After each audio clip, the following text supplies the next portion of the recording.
ஸ்ரீயப்பதியான ஸ்ரீமன் நாராயணனுடைய கடாட்சத்தாலும் ஆச்சாரியனுடைய அனுகிரகத்தாலும் அகைன் நம்ம 4000 திவ்ய பிரபந்தத்தை அனுபவிக்க போகிறோம். அதனுடைய அர்த்த விசேஷங்களை இந்த 4000 திவ்ய பிரபந்தத்தில் முதலாயிரமாக இருக்கக்கூடிய பெரியாழ்வார் திருமொழியை அனுபவிச்சுருக்கோம்.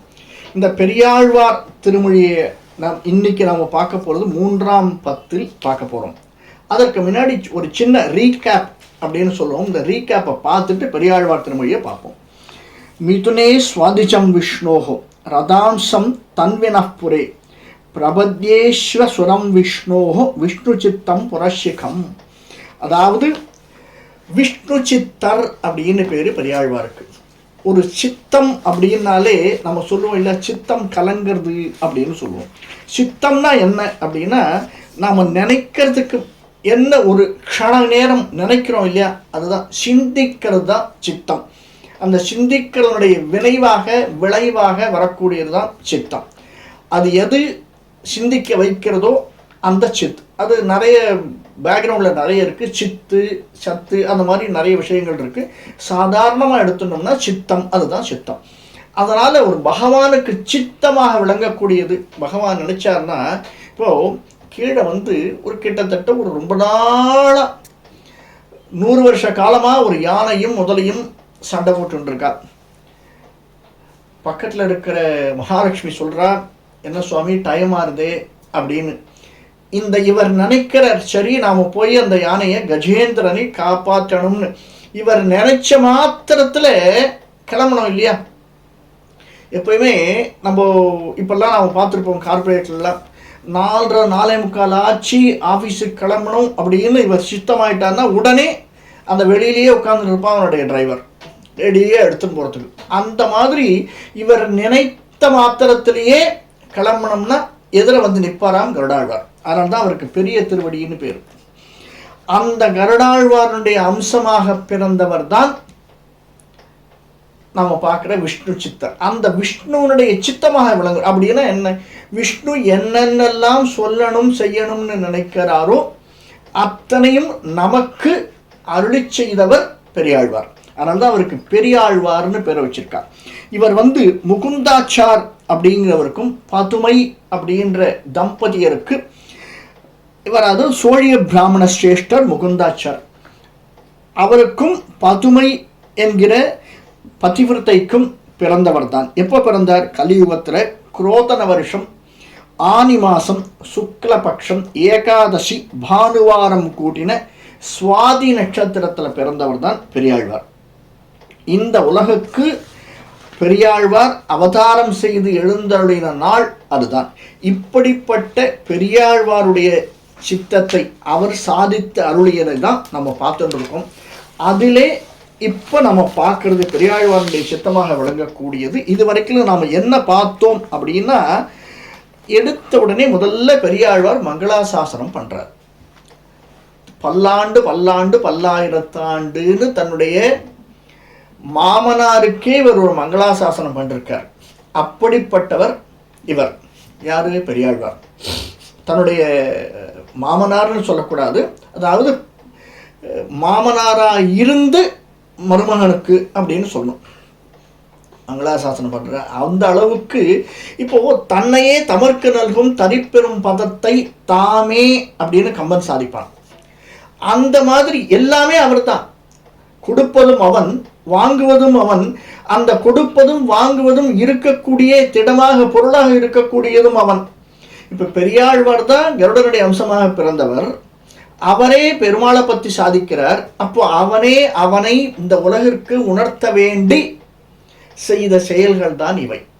இப்போ அடுத்தது இவர் என்ன பண்றார்? கிருஷ்ணாவதாரத்தை பற்றி அவர் தாம் அனுபவித்ததை இந்த உலகத்தில் இருக்கக்கூடிய அனைவரும் அனுபவிக்க வேண்டி எடுத்து சொன்னது தான் இந்த பாசுரங்கள். முதல்ல ஆரம்பிச்ச உடனே என்ன எப்படி அவர் எடுத்து சொல்றார் அப்படின்னா, முதல்ல இந்த தமிழில் சில இலக்கணங்கள் இலக்கியங்கள் அப்படின்னு உண்டு. இந்த இலக்கியங்களில் பருவங்கள் அப்படின்னு சொல்கிறோம். அதாவது ஒரு குழந்தைன்னு பிறந்ததுன்னா அந்த குழந்தைக்கு தாளாட்டுவது. முதல்ல பிள்ளைத்தமிழ் எழுதினது தமிழை யாருன்னு பார்த்தா பெரியாழ்வார் தான். இதுவர் கிருஷ்ணன் மேல பிள்ளைத்தமிழ் எழுதினார், குலசேகர பெருமான் ராமன் மேல பிள்ளைத்தமிழ் எழுதினார். பிள்ளைத்தமிழ் அப்படிங்கிற ஒன்றை இன்ட்ரோடியூஸ் பண்ணதே, அறிமுகம் செய்ததே தமிழுக்கு பெரியாழ்வார் தான். அதற்கு பின்பாடு நிறைய பிள்ளைத்தமிழ்கள் வந்துருது. மீனாட்சி அம்மன் பிள்ளைத்தமிழ், முத்துக்குமார சுவாமி பிள்ளைத்தமிழ், சேக்கிழார் அனுமார் பிள்ளைத்தமிழ், விநாயகர் பிள்ளைத்தமிழ், ஏன் இன்னும் சொல்லப்போனால் கம்பனுக்கு கூட பிள்ளைத்தமிழ், ஆண்டாள் பிள்ளைத்தமிழ், இன்னும் இப்போ பல பிள்ளைத்தமிழ்கள் வந்துருது. அதாவது பிள்ளைத்தமிழ்னா என்னன்னா, பெருமாளையோ யாரையோ நான் நினைப்பவர்களை ஒரு குழந்தையாக பாவித்து அந்த குழந்தை செய்யக்கூடிய லீலைகளை கொஞ்சம் கொஞ்சமாக ஸ்டெப் பை ஸ்டெப்பாக தான் அனுபவித்தது போலவே அனைவரும் அனுபவிக்க வேண்டி தமிழில் அழகாக எடுத்து சொல்வது தான் பிள்ளைத்தமிழ். இந்த பிள்ளைத்தமிழ் எப்படி ஆரம்பிக்கிறாருன்னா, அது கிட்டத்தட்ட 10 பருவங்களாக இருக்குது. குழந்தை பிறந்ததுலேருந்து ஒரு 6 மாதங்கள்லேருந்து 2 வாரங்கள் அப்படியே குழந்தை வளர்ந்துட்டே வருமாம். கொஞ்சம் கொஞ்சமாக வளர்ந்துட்டு வருமாம். 7 பருவங்கள், அதில் 3 பருவங்கள் ஆண்களுக்கும் 7 பருவங்கள் பொதுவாக இருக்குது. 3 பருவங்கள் ஆண் பெண்ணுக்கு வித்தியாசமாக இருக்குது. என்னென்ன பருவங்கள் அப்படின்னு பார்த்தோம்னா, அதாவது 3ஆம் மாதம், 5ஆம் மாதம், 7ஆம் மாதம், 9ஆம் மாதம், 11ஆம் மாதம், இப்படியாக அந்த பருவங்கள் வளர்ந்துட்டே வருமா. முதல்ல நீராட்டல், பாலூட்டல், காப்பு கட்டல், இப்படி ஒரு பருவம். அடுத்தது பருவத்துக்கு பேர் வந்து செங்கீரை பருவம் அப்படின்னு பேர். இதெல்லாம் நம்ம அந்த குழந்தை வளர்ந்த உடனே அதற்கு அடுத்தது தாளப்பருவம், அதாவது தாளாட்டுறது. தாளாட்டு ஆன உடனே அந்த குழந்தை கொஞ்சம் வளர்ந்துடும். அதற்கு பேர் சப்பானி பருவம்னு பேர். தாள்னா நாக்கினால் ஆட்டுவது தாளாட்டு பருவம். அடுத்தது சப்பானி பருவம். அடுத்தது முத்த பருவம். அதற்கு அடுத்தது வருகை பருவம். நம்ம குழந்தைய கூப்பிடுறோம், அது கொஞ்சமாக தவழ ஆரம்பிச்சிடும். தவழ ஆரம்பிச்சோடனே நம்ம கூப்பிடுறோம், வா வா வா வான்னு கூப்பிடுறோம், அது வருகை பருவம். அடுத்தது அந்த குழந்தை வந்த உடனே நம்ம கிட்ட இருந்து எதிர்பார்க்கும். நம்ம கிட்ட வந்த உடனே அது என்ன செய்யும், குழந்தையா இருக்கிறதுலேருந்தே எதிர்பார்ப்பு ஆரம்பிச்சிடுறது மனுஷனுக்கு. அப்பயே எதிர்பார்ப்போம். அப்போதான் நம்ம காட்டுறோம், அதோ பார் அம்புலி, இதோ பார் சூரியன், இது சந்திரன், இது மயில், இது விளக்கு, இப்படின்னு ஒன்று ஒன்றா இன்ட்ரோடியூஸ் பண்ணி வைக்கிற பற்றியா, அதுதான் அம்புலி பருவம். அம்புலின்னா ஒரு அம்புலி அப்படிங்கிறது சந்திரன், ஒரு வேறு ஒன்றை சுற்றி காட்டுவது, அது அம்புலி பருவம். அதற்கடுத்தது என்னன்னா தலை அசைக்கும். இது கீரை வளர்ந்து தலையசைக்கும் போலே அசைப்பது தான் செங்கீரை பருவம். இதற்கு அடுத்தது அந்த குழந்தை விளையாட ஆரம்பிச்சிடும். அவ்வளோதான். இந்த குழந்தை மேக்சிமம் நம்மகிட்ட இந்த பெரியவாளோட தாய் தந்தையரோட ஒட்டி இருக்கிறதுங்கிறது இந்த கிட்டத்தட்ட 1 to 1.5 வருடங்கள் தான். அதற்கப்புறம் அது நடக்க ஆரம்பிச்சுடுத்துன்னா நம்ம கிட்ட நிற்காது. ஓடி ஓடி ஓடி ஓடி சோறு விட்டணும். இது என்ன பண்ணிடும், சின்ன சின்ன விஷமங்கள் செய்ய ஆரம்பிக்கும். அந்த விஷமத்துக்கு பேர் தான் சிறுபறை கூட்டல் அப்படின்னு. சிற்றில் சிதைத்தல். சின்ன மண் இருக்கும், அந்த மண்ணை கட்டி சிதைச்சு விளையாடும். கட்ட வேண்டியது, சிதைக்க வேண்டியது, வாழ்க்கையே இப்படி தான். இப்படி இந்த மண்ணை சிதைத்து விளையாடுவது சிற்றில் பருவம் அப்படின்னு சொல்லுவோம். இது தவிர அச்சோ பருவம், காக்கையை கூப்பிடுறது, காக்கையை அழைக்கும் பருவத்திற்கு பேர் அச்சோ பருவம். இப்படி ஒவ்வொரு பருவமா இப்போ என்ன பருவம் வரைக்கும் வந்துருத்துன்னா நம்ம கம்ப்யூட்டர் பருவத்தையும் சேர்த்துக்கலாம். இந்த குழந்தை இப்பெல்லாம் சாப்பிடச்சே என்ன பண்ணுறதுன்னா, நாம் இப்பெல்லாம் கதையை நாம் சொல்கிறதே கிடையாது, எதையுமே கம்ப்யூட்டர் பருவம் தான். அதை கொண்டு வந்து கையில் கொடுத்துட்டோம்னா அதுவே இப்படி நம்ம வெத்தலைக்கு சுண்ணாம்பு தடவுற மாதிரி தடவி தடவி தடவி தடவி அதையே பார்த்துக்கும். நம்ம கவலையே வேண்டாம், நம்ம பாட்டு ஊட்டிகிட்டே இருந்தோம்னா அது யார் ஊட்டுறா என்ன ஊட்டுறான்னு தெரியாமல் உள்ளே போயிட்டே இருக்கும். இப்படிப்பட்ட பருவங்களை அழகாக விளக்கி நமக்காக சொன்னவர் பெரியாழ்வார். அந்த பருவம் எது வருதுன்னா, கிருஷ்ணாவதார விசேஷங்கள் அப்படின்னு இதுவரைக்கும் நாவலம் பெரிய தீவில் வரைக்கிலும் பார்த்தோம். அதாவது என்ன வந்தது, முதல்ல கிருஷ்ணாவதாரத்தினுடைய விளக்கம், அவன் அனுபவிச்சது. அடுத்தது தொற்றிலேட்டுவது, தாளாட்டுவது, கை கொட்டுவது சப்பானி பருவம், அச்சோ பருவம், புறம்புல்குவான்னு சொன்னது. அப்புறம் அந்த பூச்சாண்டி காட்டு, அப்பூச்சி காட்டுதல் அப்படின்னு அதை செய்தது. அதற்கு அடுத்தது காது கொத்தல். இப்படி கொஞ்சமாக அப்புறம் நாம் அதை கூப்பிடுறோம், கொஞ்சம் கொஞ்சமாக வெளில போச்சு அந்த காக்கா பாரு அப்படின்னு அக்காக்காயின்னு காக்காயை காட்டுறது. அடுத்தது கண்டுகள் மேய்க்க போச்சு அவனை கூப்பிடுறது. அடுத்தது பூச்சி விடுறது. இப்படி கொஞ்சம் கொஞ்சமாக வந்துட்டே இருந்தோம்னா இதற்கு அடுத்தது நாவலம் பெரிய தீவில் அவன் இந்த கொஞ்சம் வளர்ந்துட்டான் இந்த குழந்தை. இது வரைக்கும் அவனுடைய குண விசேஷங்களை சொல்றது வரைக்கும் நாம் பார்த்தோம். இது வரைக்கும் வரக்கூடியது. இதற்கு அடுத்தது ஆழ்வார் கொஞ்சம் ஸ்டெப் அடுத்த ஃபர்தர் ஸ்டெப்புக்கு போய் சொல்கிறார். அதாவது எப்படின்னு வச்சுக்கோங்களேன், இப்போ நம்ம கார்ப்பரேட் ஆஃபீஸில் உள்ளே போகிறோம். உள்ளே போனோடனே முதல் 6 வீக்ஸ் இன்ட்ரொடக்ஷன் அப்படின்னுவா. என்ன கொஞ்சம் கொஞ்சமாக முதல்ல என்ன பண்ணுவா, அவளுடைய அந்த அக்கம் பக்கத்தில் இருக்கிறத அழிச்சுன்னு போவா. அதுக்கடுத்து ஒரு மேனுஃபேக்சரிங் யூனிட்டுக்கு அடிச்சுன்னு போவா. அதற்கடுத்தது அவளுடைய சிஸ்டர் கன்சர்னுக்கு அழிச்சுன்னு போவா. எல்லாத்தையும் காமிச்சுட்டு நம்மளை கொண்டு வந்து ஒரு இடத்துல உட்கார வச்சுவா. இப்போ உட்கார வச்சிருக்கா யாரை? கிருஷ்ணனை உட்கார வச்சு நாமளாக இருந்தால் கார்பரேட்டில் உட்காந்துருவோம். கிருஷ்ணன் உட்காருவானா? உட்கார மாட்டான். ஏன்? அவன் குழந்தை. கிருஷ்ணன் என்பவன் விளையாட்டிற்காகவே அவதாரம் எடுத்தவன். தான் விளையாடுவது, அடுத்தவர்களை வைத்து விளையாடுவது, அடுத்தவர்களுக்கு விளையாட்டு காட்டுவது, அதுவும் கோபியர்களுடன் அங்கே யசோதைக்கு விளையாட்டு காட்டுவது. இந்த யசோதை என்ன பண்ணுறா, விளையாட்டு காட்டுற போது இந்த அவதாரத்தை பற்றி புரிஞ்சுக்கிறா. வாயக்காட்டு அப்படின்னுச்சு, ஏதோ ஒன்று வாயில் தெரியறது. அவன் இழுத்துட்டு ஓடச்சே அந்த மரங்கள் தடுக்கிறதே. இப்படி அவனை பற்றி கொஞ்சம் கொஞ்சமாக உணர ஆரம்பிக்கிறாள் யசோதை. இப்போ உணர ஆரம்பிச்சிட்டா சுவாமி. உணர்ந்த உடனே அடுத்தது என்ன அவளுக்கு? உணர ஆரம்பித்தவள் இப்போ நம்ம குழந்தை நம்ம கிட்ட இருக்கிற வரைக்கும் தான் அந்த குழந்தையை பற்றி நாம் விசாரிப்போம். நாம் நேராக பார்த்துட்டு இருப்போம். இந்த குழந்தை கொஞ்சம் பெருசாகிடுத்து அப்படின்னா யார்கிட்ட கேட்போம்? அடுத்தவகிட்ட தான் கேட்போம். அடுத்தவாள்னா யாரு அப்படின்னா, ஒன்று நமக்கு தெரிஞ்சவா இருக்கணும், இல்லைன்னா அந்த குழந்தைக்கு தெரிஞ்சவாளாக இருக்கணும். அப்படிப்பட்டவர்கிட்ட தான் விசாரிக்கணும். இந்த குழந்தை என்ன ஆடுறது, ஓரளவுக்கு யசோதையானவள் புரிந்து கொண்டால் இது அவதார குழந்தை. அவதார குழந்தைன்னா என்னன்னா, நாம் என்ன செய்யணும்னு நினைக்கிறோமோ அதற்கு மேலே அவன் செய்கிறான். நாம் நினையாததையும் அவன் செய்கிறான். இப்போ சில பேர்லாம் சொல்லிக்கிறா இல்லையா, நான் சொல்கிறதையும் செய்வேன், சொல்லாததையும் செய்வேன் அப்படின்னு. அந்த மாதிரி சொல்லாததையெல்லாம் செய்யக்கூடியவனாக இருக்கிறான் கிருஷ்ண பரமாத்மா. இப்போ என்ன ஆகுது, இந்த பெரியாழ்வார் பார்க்குறார். ஓரளவுக்கு நம்ம வியாழக்கிழமையில பார்த்தோம் எப்படி நாராயண பட்டத்திரியானவர் அந்த குருவாயூரப்பனுடைய சந்நிதியிலே இருந்து ஒவ்வொரு தசகமாக பாடிக்கொண்டு வரும்போது தானே ஒரு ஸ்கிரீனில் பகவானுடைய லீலைகள் தெரியுமா போல அதை அனுபவித்து கொண்டே பாசுரங்களால் விளக்கி ஸ்லோகங்களாக நமக்கு தந்து நம்மையும் அனுபவிக்க வைத்திருக்கிறாரோ, அதே மாதிரி பெரியாழ்வார் இப்போ அந்த குழந்தையை தான் அனுபவித்ததை நமக்கு காட்டினார். இப்போ என்ன நினைக்கிறார், இந்த பெரியாழ்வார் அந்த அம்மாவா மாறிட்டார். இந்த அம்மாவா மாறி, ஐயோ இந்த குழந்தை வெளியில போறானே, இவன் யாரு, இங்கே இருப்பதெல்லாம் யாரு இவர்? அதாவது இதுல ஒரு அந்த காலத்துல என்ன சொல்லுவான்னா, சாதாரணமாக இந்த கவிஞர்களுக்கு சில விசேஷ குணங்கள்லாம் உண்டு. முதல்ல கவிஞன் தான் கவிஞனா இருப்பான். அதற்கடுத்தது தான் பெரிய பணக்காரனாகி பலவர்களை பார்த்து உதாரணங்கள் சொல்லுவான். இன்னும் கொஞ்சம் போச்சுன்னா தானே பெரிய பெருமாள் அந்த மாதிரி நினைத்து கொண்டு அடுத்தவர்களுக்கு அட்வைஸ் பண்ணுறது.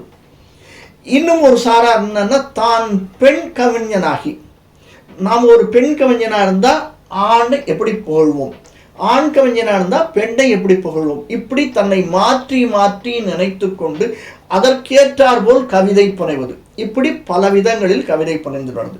இப்போ இவர் என்ன பண்ணுறார், இந்த பெரியாழ்வார் நாமும் ஒரு பெண்ணாக இருந்தால் எப்படி, மாயன் மேல் மகள் மாலுரு கோலம் தாயவள் கூறல், யசோதையா இருந்துண்டு இவள் அந்த குழந்தையை பார்த்து சொன்னாள்னா எப்படி இருக்கும்? இந்த குழந்தை என்ன ஆறுது, கண்ணின் காண்பரேல் ஆடவர் பெண்மையை அவாவு தோழினாய் அப்படிங்கிறார் கம்பராமாயணத்துல கம்பன். அதாவது ஒரு ஆண் பெண்ணாக மாறுதல் தகுமோ? உண்டே. நம்ம மனதளவில் மாறி அதை அனுபவிக்குமா போல செய்கிறோம் அப்படிங்கிற.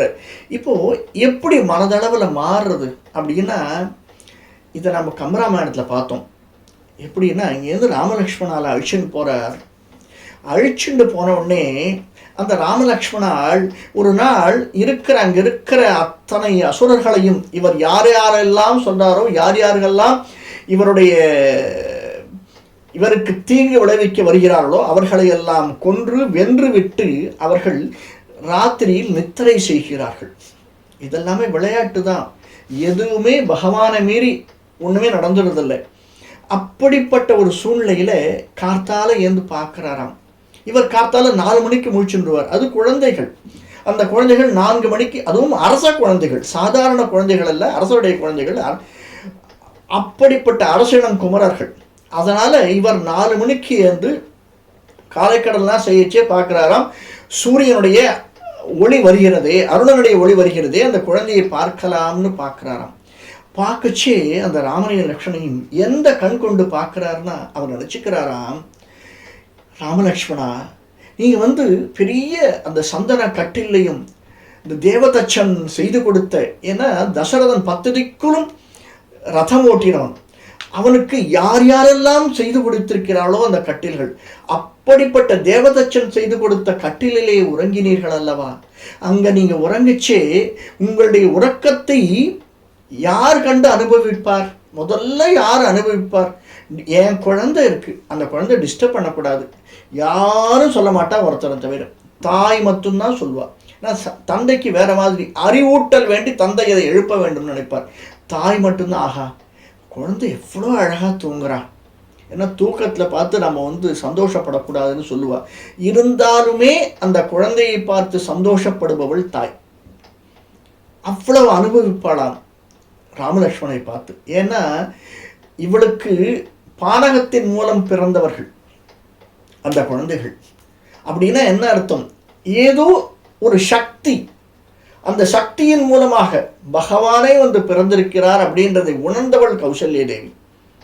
அந்த கௌசல்ய தேவி இந்த குழந்தைகளை பார்க்கச்சு, ஆகா என்ன அழகா தூங்கிட்டு இருக்கா, இவளை எழுப்பலாமா வேண்டாமா, நம்முடைய குழந்தைகளாச்சே ரொம்ப அழியாததே அப்படின்னு நினைப்பலாம் அப்படின்னு யார் நினைக்கிறார்? விஸ்வாமித்திரர் நினைக்கிறார். அதனால தான் இவருக்கு அந்த சமயத்தில் ஞாபகம் வருது, கௌசல்யின்னு சொல்லி அந்த குழந்தைகள் இருக்கிறார். கௌசல்யா சுப்ரஜா ராமா அப்படிங்கிறார். ஏன்னா கௌசல்யனுடைய பார்வையில் அந்த குழந்தைகளை எழுப்புகிறார். ராமையும் லட்சுமணையும் பார்க்கிறாராம் விஸ்வாமித்திரர். அதே மாதிரி இங்கே யசோதையினுடைய இடத்தில் இருந்து பெரியாழ்வார் கிருஷ்ணனை பார்க்கிறார்.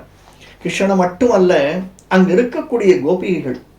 அதாவது இது என்னன்னா, முதல்ல நாம் பார்த்தோம் பிள்ளை பருவம், பிள்ளை தாலாட்டு அப்படின்னு பார்த்தோம்.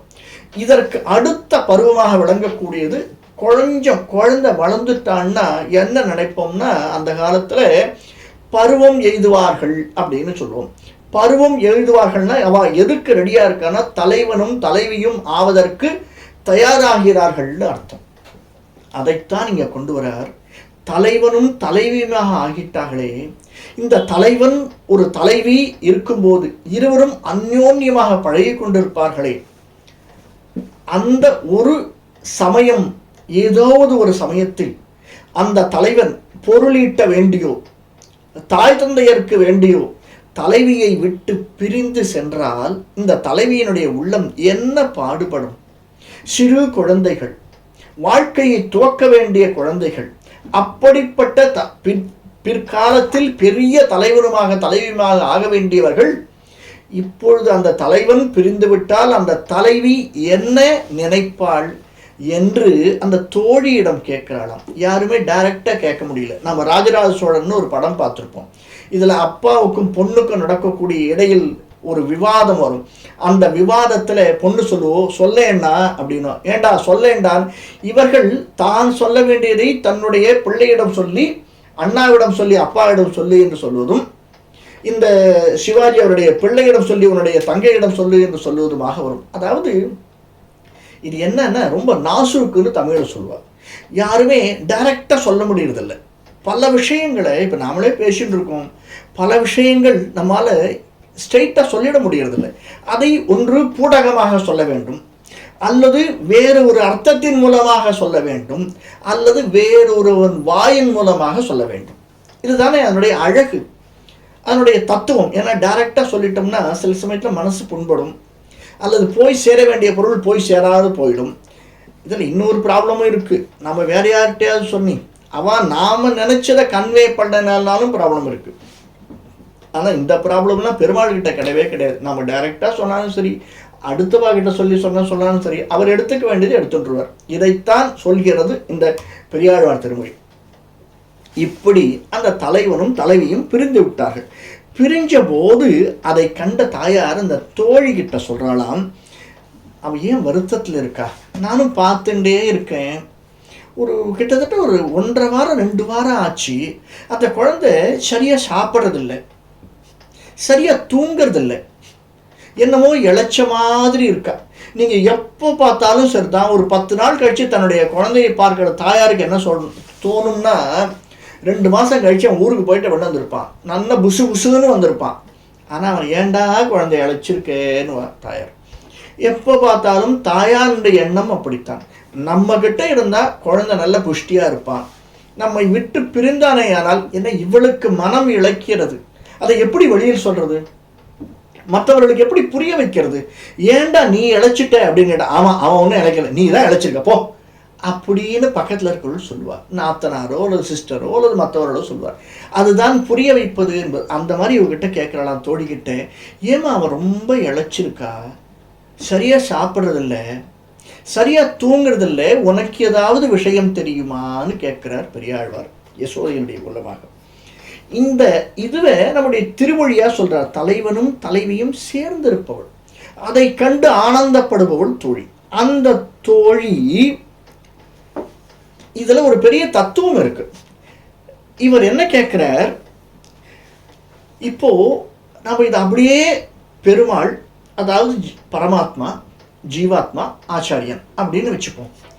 இந்த பரமாத்மாவானது நம்ம இந்த உலகத்துக்கு என்ன பண்ணிட்டோம், பிறப்பெடுத்து வந்துட்டோம், அந்த பரமாத்மாவிடமிருந்து பிரிந்து வந்து விட்டோம் இல்லையா, அங்கேருந்து பிரிஞ்சிட்டோம். பிரிஞ்சு நம்முடைய கர்மா அதனால வெளியில வந்துட்டோம். இந்த வெளியில வந்த கர்மானால என்ன ஆறுது, இந்த சமயத்துல இந்த ஆச்சாரியன் இருக்கார் இல்லையா, அவர் நம்ம கிட்ட, நம்ம ஆச்சாரியன் அதை தோழிங்கிற மாதிரி ஆச்சாரிய ஒரு சம்பந்தம் ஏற்பட்டால் அந்த சம்பந்தத்தில் என்ன செய்வானா, நீ பிரிஞ்சு வந்ததுனால ரொம்ப இழைச்சி போயிட்டியோ அப்படின்னு கேட்பாளாம் அந்த ஆச்சாரியன் கிட்ட அங்க இருக்கிறவா. அதைத்தான் கேட்கிறார். அது என்னன்னா, அந்த ஒரே ஒரு பரமாத்மாவை தான் வணங்கணும், வேறு தெய்வங்களை வணங்கக்கூடாது, வேறு சிந்தனைகள் இருக்கக்கூடாது. வேறு சிந்தனைகள் இருந்தால் உன்னுடைய மனம் வேறுபடும். அப்படிப்பட்டு வேறுபடுகிறதா, வேறு சிந்தனைகள் இருக்கிறதா அப்படின்னு கேட்பாளாம். அதை தான் கேட்கிறார். ஐய புழுதி உடம்பு அலைந்து இவள் பேசும் அலந்தலையாய், அலந்தலையாய் அப்படின்னா கலங்கி போயிட்டார். ஐய புழுதி உடம்பளைந்து, இது நம்ம 2 விதமாக பார்க்கலாம். இந்த பெண் செய்ய நூலின் சிற்றாடை செப்பன் உடுக்கவும் வல்ல நள்ளல், அதாவது இந்த ஆடை உடும்புல இடுப்புல உடிச்சிட்டு இருக்காளாம், அந்த ஆடை நழுவிண்டே இருக்கா, அவ்வளவு மெலிந்து விட்டாளாம். என்ன சொல்றார், ஐய புழுதி உடம்பு அலைந்து, இந்த பெண் அழகிய உடல் மூட புழுதியை பூசின்னு இருக்காளாம். ஏன், அவளுக்கு என்ன செய்யறானே தெரியல, என்னமோ பண்ணிட்டு இருக்கா, திடீர்னு என்னென்னமோ பேசுறா, திடீர்னு இந்த பக்கம் அந்த பக்கம் பார்க்குறா, இருக்கிற மாவெல்லாம் எடுத்து அப்பிக்கிறா, உடம்போ இழைச்சிருக்கு, பேச்சோ மாறி இருக்கு. என்ன ஆச்சு அவளுக்கு, கையில் சிறு தூதையோடு இவள் உற்றில் பிரிந்து மிளல். தூதைன்னா ஒரு பானை, இந்த பானை வச்சுட்டு அந்த காலத்தில் பானை எடுத்துன்னு போவா எல்லாத்துக்கும். அது நீர் சேகரிப்பதற்காக இருந்தாலும் பானை, தயிர் கடைவதற்காக இருந்தாலும் பானை. அதாவது அதுக்கு என்ன ஒரு தாத்பரியம் அப்படின்னா, இந்த பானையை எடுத்து செல்லுதல் நம்ம கூடயே வந்துட்டு இருக்கு, நம்முடைய கர்மா, அதை எடுத்து நம்ம போயிட்டு இருக்கோம். அதைத்தான் சொல்லுகிறார். சிறு தூதையோடு, பெருசு இல்லை, சிறு தூதை. நம்முடைய கர்மா நாம் நினச்சிட்டு இருக்கோம், இப்போ நாம் என்ன செய்கிறோமோ அதுதான் நம்ம கூட வரப்போகிறது. ஆனால் நமக்கு மனசுக்குள்ள என்ன, நான் போன பிறவியில் என்ன பண்ணிருக்கேன், அதுதான் என்னை இப்போ பாதிக்கிறது. அப்போ நான் சின்ன வயசில் இருக்கச்சே இந்த தும்பியெல்லாம் பிடிச்சி விளையாடினேன், அதுதான் என்னை பாதிக்கிறது. என்னுடைய நண்பன் 4-5 பேர் இருக்குச்சு, அவங்ககிட்ட பொய் சொன்னேன், அதுதான் இப்போ என்னை பாதிக்கிறது. இப்படி நாம் நினச்சிட்டு இருக்கோம் இல்லையா, அதெல்லாம் ஒன்றுமே கிடையாது. பகவானை நீ வேண்டினா இது எல்லாமே ஒன்றுமே இல்லை. சிறு தூதையோடு இவள் முற்றில் பிரிந்து மிளன், அதை விட மாட்டேங்கிறா. அதை விட்டுட்டு முற்றில் பிரிந்துமிடன் பைய அரவணை பள்ளியானோடு கை வைத்து இவள் வருமே. அதாவது பை அரவணை பள்ளி அப்படின்னா பெருமாளை சொல்றார். ஆதிசேஷனாய படுக்கையிலே படுப்பவனான கண்ணனோடு களவழக்கம் நடத்தி வருபவனா அப்படின்னு கேட்கிறாள். யசோதை கேட்கிற மாதிரி இவ ஏன் பிரிஞ்சிருக்கா? சாதாரணமா ஒருத்தர் பார்த்துட்டு நம்ம கிட்ட கேட்கிறா. இது புழுதி அடைந்த, நம்ம முதலே பார்த்துருக்கோம், புழுதி அடைந்த பொன்மேனி அப்படின்னுட்டு. அப்படி புழுதி உடம்பு மூற பூசின்னு இருக்கு. ஏன்னா இப்போ இந்த கர்மாங்கிறது நம்ம வெளியில் தெரியாமல் இருக்கா, அந்த அளவுக்கு நம்ம மறைச்சின்னு இருக்கு. நம்ம முன்பிறவையில் செஞ்சோம், அதுக்கு முன்னாடி செஞ்சோம், அதுக்கு முன்னாடி செஞ்சோம், இவையெல்லாம் நம்மை மறைத்து கொண்டிருக்கின்றன. அது நமக்கு கண்ணுக்கு தெரிய மாட்டேங்கிறது. ஏன் இப்படி மறைச்சுன்னு இருக்கோம்? ஏன் இப்படி இழைச்சிருக்கோம்? ஏன் இப்படி அலைகிறோம்? அதாவது ஏன் இப்படி கலங்கி நிற்கிறோம்? இவையெல்லாம் என்ன காரணங்கள்? அவனை விட்டு ரொம்ப தூரம் வந்து விட்டோமோ? அதை தான் கேட்கிற. பை அரவணை பள்ளியானோடு கைத்திவள் ரொம்ப தூரம் பிரிந்து வந்து விட்டாள, முற்றில் பிரிந்து. அவனுடைய ஞாபகம் இருந்தா இதெல்லாம் இருக்குமா? ரொம்ப தூரம் வந்து அவனுடைய ஞாபகமே இல்லாம இருக்காளோ? அதாவது இதற்கெல்லாம் ஒரு சேர்ப்பவள் யாரு? அவ தவிச்சுன்னு இருக்கா. எப்படி சேர்க்கிறது? கேட்கறது யாருக்கிட்ட? தோழிக்கிட்ட. ஒருத்தர் வந்து கேட்கிற, இந்த ஜீவாத்மா பரமாத்மா விட்டு வழி வந்து விட்டது ஆச்சாரியனை, நீ என்ன பண்ண போகிறாய்? இதைத்தான் தன்னுடைய விகுதி அப்படின்னு சொல்லுவார். விகுதி பெருமையினால் பெரியாழ்வார் கேட்கிறார், நீ என்ன செய்ய போற? இந்த உடம்பு என்ன செய்ய போகிறது அப்படின்னு கேட்கிறார். இது முதல் பாசுரம். அடுத்த பாசுரத்தில் அவர் சொல்றார், அதாவது இதுல ஒரு சின்ன விஷயம் சொல்றார். என்னன்னா, ஐய புழுதி உடம்பு அலைந்து இவள் பேச்சும் செய்ய நூலின் செற்றாடை செப்பன் உடுக்கவும் வல்லள் அல்லள் கையில் சிறு தூதையோடு இவள் முற்றில் பிரிந்துமிழள் பை அரவணை பள்ளியானோடு கை வைத்து இவள் வருமே. இதுல 3 இடத்துல இவள் இவள் இவள்னு வருது. இதுல வியாக்கியான கர்த்தாக்கள், நம்ம வியாக்கியான கர்த்தான உடனே 2-3 பேர் நம்மளுக்கு டக்குன்னு ஞாபகம் வரக்கூடிய வியாக்கியான கர்த்தாக்கள். இவ என்ன பண்றா, 3 இடத்துல சுட்டுப்பெயர் வருது, என்ன அர்த்தம் அப்படின்னு கேட்கிறார். இந்த வியாக்கியானத்தை விளக்கிறார். பெரியவாசான் பிள்ளை விளக்கிறவர் ரொம்ப அழகா இருக்கும். என்னன்னா, ஐயம் புழுதி உடம்பளைந்த இவள் அப்படின்னா, முதல் இவள் பகவானுடைய சிந்தனையை சேர்ந்திருக்கு, அதுலேருந்து ரொம்ப தூரம் பிரிஞ்சு வந்துட்டா. அப்படிப்பட்ட இவள் என்ன ஆறுது? அந்த ஞாபகம் கூடவே இருக்க வேண்டும். ஆனால் இந்த கர்மா என்பதை மேலே பூசிக்கொண்டு வந்துவிட்ட இவள்லாம் இந்த ஆத்மா. அடுத்தது கையில் சிறு தூதையோடு இவள். யார் அது? பானை, சிறு பானை. இங்கு இருக்கக்கூடியது, இந்த உலகத்திலே நமக்கு வழிகாட்டுவதற்காக இருக்கக்கூடியவைகள். அது நம்மளோட ஒட்டின்னு இருக்கு. இதை நம்மளால விளக்க முடியல. அதையே பிடித்து தொங்கிக் கொண்டிருக்கும் இவள் அப்படின்னா என்ன அர்த்தம்? என்ன அந்த இவளுக்கும் இந்த இவளுக்கும் வித்தியாசம்? அது பிரிந்து வந்து விட்டது. இவள் என்ன செஞ்சுட்டு இருக்கா? இந்த உலகத்துல இருக்க கர்மா, இந்த உலகத்துல இருக்க இல்லையா, காமியார்த்தம்னு சொல்லுவோம். மோக்ஷார்த்தம், காமியார்த்தம். இந்த காமியார்த்தத்தை நாம விட்டால் தான் மோக்ஷார்த்தத்தை அடைய முடியும். இது ஒரு பெரிய ஏணி சுவாமி. இந்த ஏணியில நாம ஏறணும். ஆச்சாரியன் ஏற்றி விடுவார். கடைசியில போயிட்டு ஏணியினுடைய மேலே ஏறிவிட்டோமானால் ஏணி நமக்கு தேவையில்லை. அதற்கப்புறம் ஏன் ஏணி தேவையில்லை? 2 காரணம். ஒன்று, அதுக்கப்புறம் ஏறத்துக்கு இடம் இல்லை. இன்னொன்று, நம்ம ரீச் ஆகிட்டோம். எந்த இடத்துக்கு போய் ஆச்சாரியன் ஏற்றி விட்ட இடம், எங்கே பெருமாளோடு நாம் 2 கலக்க வேண்டுமோ அதற்கப்புறம் நமக்கு யார் தேவை? பெருமாளோட கலந்து விட்டோம், அதனால் இது தேவையில்லை. அந்த இடத்தில் இந்த காமியார்த்தத்தை விட வேண்டி, ஆனால் இதையே சுமந்து கொண்டிருக்கக்கூடிய இவள், கையில் சிறு தூதையோடு இவள். யாச்சா முற்றில் பிரிந்தும் இவள் பை அரவணை பள்ளியானோடு கை வைத்து இவள் வருமே. பள்ளி அரவணையோடு இருக்கக்கூடியவன், அதாவது இந்த காமியார்த்தம் என்பதை விட்டு விட்டானே. ஆனால் அடுத்தது எங்க போய் மோக்ஷார்த்தம் என்பது அந்த அரவணையோடு பாம்பனையோடு நாம் பிரபத்தி என்பதை செய்து அவனோடு 2 கலந்து இருக்கும் இவள். 3 இவள். இதைத்தான் ரொம்ப அழகா சொல்றார் வியாக்கியான கர்த்தா. தன்னுடைய இதில் 3 பருவத்தை 3 நிலைகளை நமக்கு எடுத்து காட்டுகிறார் பெரியாழ்வார். இப்போ அடுத்த பாசுரம் பார்க்கலாம். வாயில் பல்லும் எழுந்தில மயிரும் முடி கூடில சாய்விலாத குறுந்தலை சில பிள்ளைகளோடு இணங்கி தீயணைக்கு இணங்கு ஆடி வந்திவள் தன்னன்ன செம்மை சொல்லி மாயன் மணிவண்ணன் மேல் இவள் மால் உருகின்றாளே. சாய்வு அப்படின்னா சாய்வில்லாத குறுந்தலை, வாயில் பல்லும் முளைத்தில. சாதாரணமாக பாட்டுக்கு இந்த பொருள் பார்க்கலாம். இன்னும் சிறு குழந்தையா இருக்காங்க, பார்க்கறதுக்கு தான் பெருசாக இருக்கான். ஆனால் பார்த்தா இன்னும் பேசுகிற பேச்செல்லாம் பார்த்தா இன்னும் அவனுக்கு ஞானம் வந்த மாதிரியே தெரியலையேப்பா, பல்லு முளைச்ச மாதிரியே அவன் பேசலை அப்படின்வா. இந்த குழந்தைக்கு பல்லு முளைக்கலை அப்படிங்கிறார் இவர். வாயில் பல்லும் எழுந்தில. முதல்ல இது சாதாரண மீனிங்கை பார்த்துருவோம், அதுக்கு அடுத்தது உதாரணங்களோடு பார்ப்போம். மயிரும் முடிக்கூற்றில்.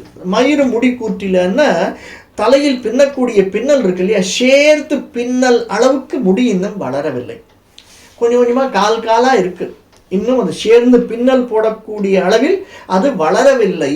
மயிலும் முடி கூற்றில, முடி அப்படியே பின்னி வரக்கூடிய அளவிற்கு இல்லை. சாய்வில்லாத, அதாவது அடக்கம் ஒடுக்கம் இல்லாத குறுந்தலை சிலை பெண்ணைகளோடு. வித்தியாசமே தெரியல இவளுக்கு. எந்த குழந்தைகள் கூட விளையாடணும், எந்த குழந்தைகள் கூட சேர்த்துக்கணும், எல்லாரையும் நம்பி நம்பி போயிடுறாங்க.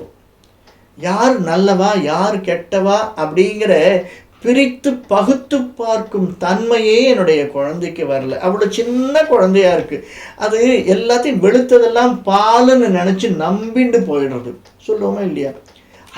அதெல்லாம் என்ன ஆறுது? தீ இணங்கி. அதாவது சில சமயத்தில் செய்யாததெல்லாம் செய்கிறா. அந்த குழந்தை சொல்றது என்ன செய்கிறா? இவன் முதல்லையே பார்த்துருக்கா. யாரு? யசோதை. என் பிள்ளை நல்லவன், என் பிள்ளை தப்பே பண்ண மாட்டான், அவன் ஃப்ரெண்ட்ஸ் இருக்கா இல்லையா, அவள்லாம் வந்து நீ அந்த ஆற்றுக்கு போய் நீ வெண்ணெய் எடுத்துனுவான்னு சொல்கிறதுனால என் பிள்ளை வெண்ணெயை திருடின்னு போகிறான். அதர்வைஸ் என் பிள்ளை அப்படியே சத்தியசந்தன், அவனுக்கு எதுவுமே தெரியாது. அதே அந்த மனோபாவத்திலேயே இன்னும் திங்க் பண்ணிகிட்டே இருக்கார். இந்த குழந்தைக்கு ஒன்றும் தெரியாது. இது என்ன, இன்னும் பல்லு முளைக்கலை, முடி கூற்றி வாரக்கூடிய அளவுக்கு இன்னும் முடி வளரலை.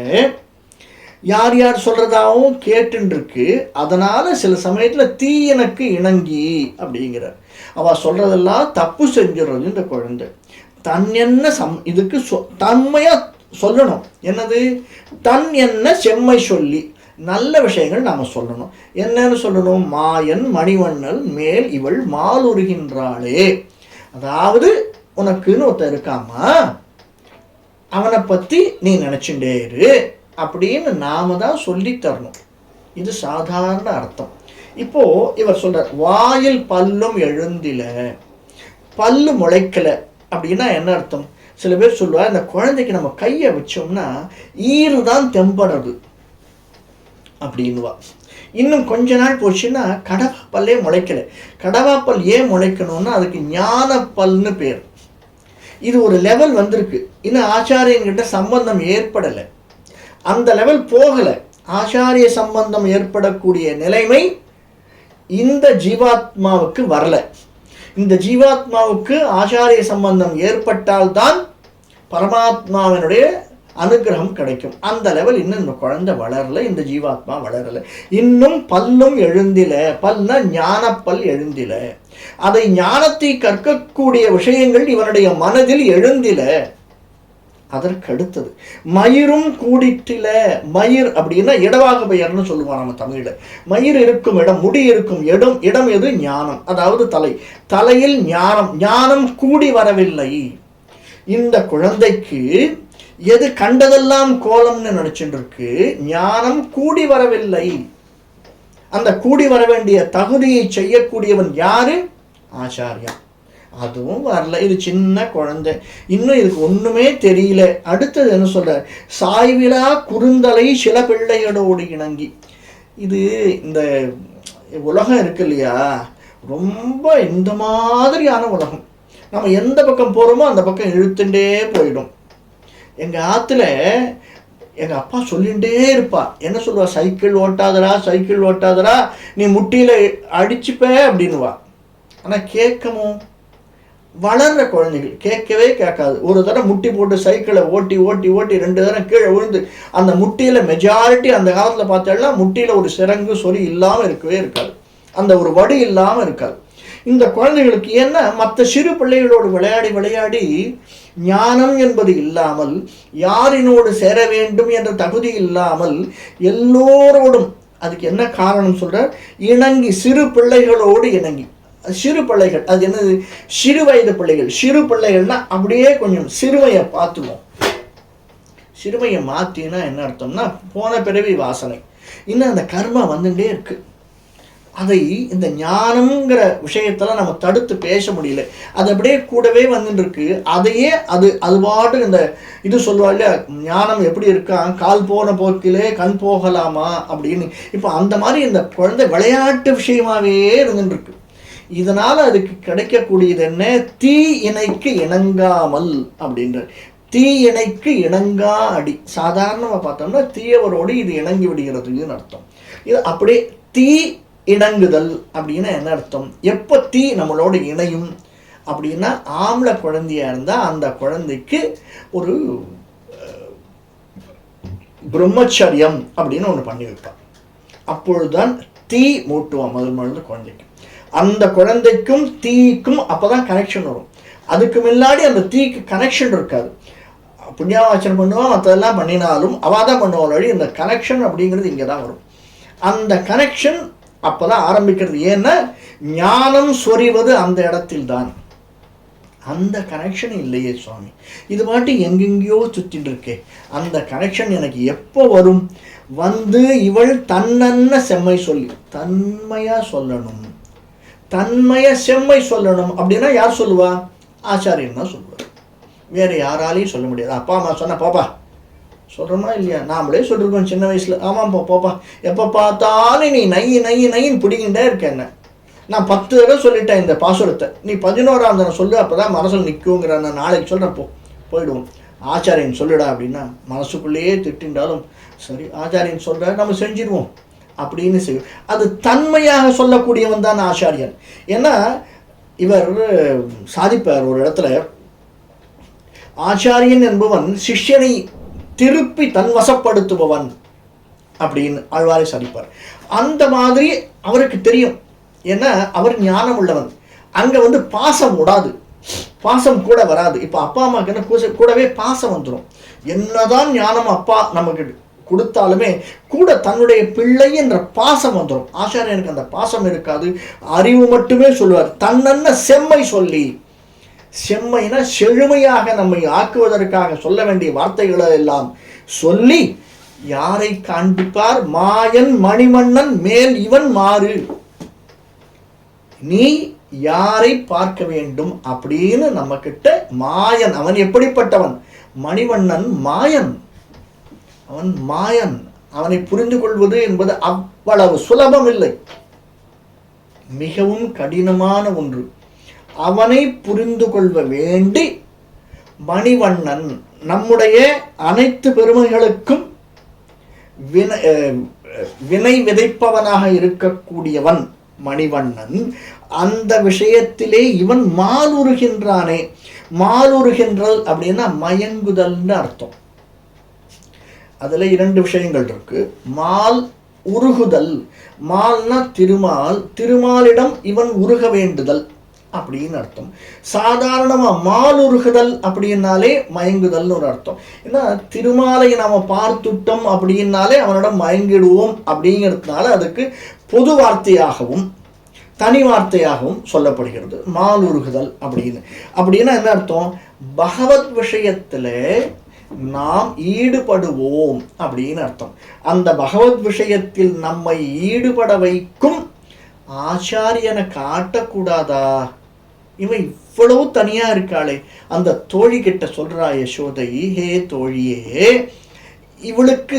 இவள் ரொம்ப மெலிஞ்சிருக்கா, உடம்புல துணி நிற்க மாட்டேங்கிறது, அவ்வளவு இழைத்திருக்கிறாள், ஆனால் இவளுக்கு ஞானமோ இன்னும் வரவில்லை. எங்கெங்கெல்லாம் ஒரு சின்ன சின்ன பெண்களோடு சுற்றின்னு இருக்கா. ஆனால் தலைவன் இல்லை அப்படிங்கிறதுனால இவளுடைய புத்தி பேதலித்து விட்டதா? யார் யார் கூடயே சுற்றின்னு இருக்கா, பக்தியனுக்கு இணங்காதபடி இருக்கிறாள், இவளை நீ சொல்லி திருத்தக்கூடாதா? ஒரு வழிச்செயல் செய்யக்கூடாதா?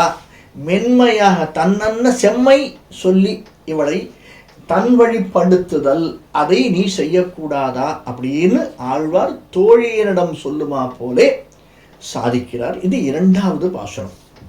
3வது பாசுரம், பொங்கு வெண்மணல் கொண்டு சிற்றிலும் முற்றத்தழை கலுரில் சங்கு சக்கரம் தண்டு வாழ் வில் அல்லது இழைக்கலுற்றாள் கொங்கை இன்னம் குவிந்தெழுந்தில கோவிந்தனோடு இவளை சங்கையாகி என் உள்ளம் நாடொரும் தட்டு உழுப்பு ஆகின்றதே அப்படிங்கிற தட்டுழுப்புன்ற தடுமாற்றம் அர்த்தம்.